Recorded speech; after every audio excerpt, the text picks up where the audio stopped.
మిగతా కార్యక్రమం పూర్తి చేస్తాను. దయచేసి అందరూ చివరి వరకు ఉండవలసిందిగా ప్రార్థిస్తున్నాం. మా దాశరథి ఫిల్మ్ సొసైటీ అధ్యక్షుడు శ్రీ వినయ్ కుమార్ గారు తెలియజేస్తారు.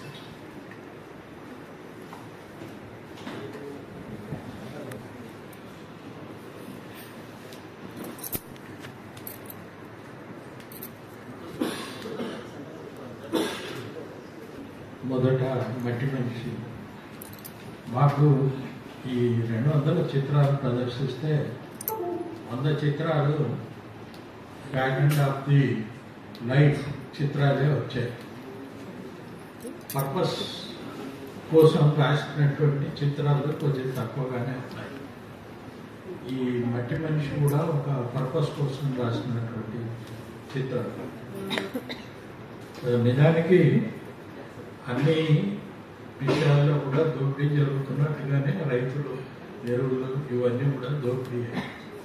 నిజంగా సైంటిస్టులు మట్టి ద్వారానే కదా గతంలో అంతా పండించింది. మరి ఇప్పుడు కొత్తగా ఎరువులు ఎందుకు? కానీ కంపెనీలు అట్లా ప్రోత్సహిస్తున్నాయి, రైతుల్ని దోచుకుంటున్నాయి, ప్రజల్ని దోచుకుంటున్నాయి. సేమ్ అన్ని రంగాల్లో కూడా ఇదే కనపడుతుంది. దాన్ని చాటి చెప్పే విధంగా ఆ సినిమా తీశారు. చాలా గొప్ప ఇతివృత్తంతో తీసినటువంటి సినిమా అని నేను భావిస్తున్నాను. మధురగానం కొంచెం నాకైతే కొద్దిగా కన్నీళ్ళు కూడా తెప్పించింది. అది ఆ సినిమా అట్లా ఉంది. ఏది రాసిన మీలో ఎంతమంది తెలుసో తెలియదు, కానీ మాకైతే తెలియదు. ఎక్కడో ఉన్నామని చెప్తాం అనుకుంటే మన హైదరాబాద్లో ఆల్వాళ్ళలో ఉన్నారని తెలిసి ఆయన వెళ్ళి కలిసినప్పుడు మట్టితోనే ఇలా చేయొచ్చు అని ఆయన చెప్తున్నప్పుడు నిజంగా చెప్పాలంటే మనకి ప్రవచనాలు చాగంటి కోటేశ్వరరావు గారు తర్వాత ఈయన ఎలా చెప్తారో ఈ వ్యవసాయం గురించి మనం ఎంతసేపు అయినా ఆయన అందులో లీనమైపోయి చెప్తారండి. ఆ విషయం చెప్పాలంటే నేను టైం వినియోగిస్తున్నాను, నా ఎక్స్పీరియన్స్ కాబట్టి.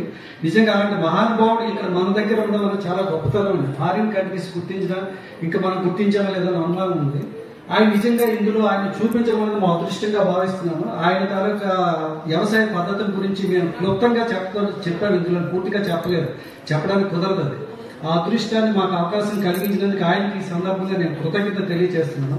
తర్వాత ఈ మట్టి మనిషి రవీంద్ర భారతిలో వేసినప్పుడు ఈ షార్ట్ ఫిల్మ్ చాలా బాగుందని చెప్పి ఈ మెచ్చుకుని రేలంగి నరసింహారావు గారు, డైరెక్టర్ పెద్దలు రేలంగి నరసింహారావు గారు, ఆయన స్వయంగా వంశీ రామరాజు గారు చెప్పి మా ఈ షార్ట్ ఫిల్మ్ డైరెక్టర్కి బెస్ట్ డైరెక్టర్ అవార్డు ఇప్పించారండి. ఆయనకు కూడా ఈ సందర్భంగా కృతజ్ఞత తెలియజేస్తాను. తర్వాత ఈ మట్టి మనిషి షార్ట్ ఫిల్మ్ ని ఇక్కడ ప్రదర్శించడానికి ఉచితంగా ప్రదర్శించి మా ప్రతిభను చూపించడానికి అవకాశం ఇచ్చిన దాశరథి థియేటర్స్ వారికి కూడా నేను కృతజ్ఞత తెలియజేసుకుంటున్నాను.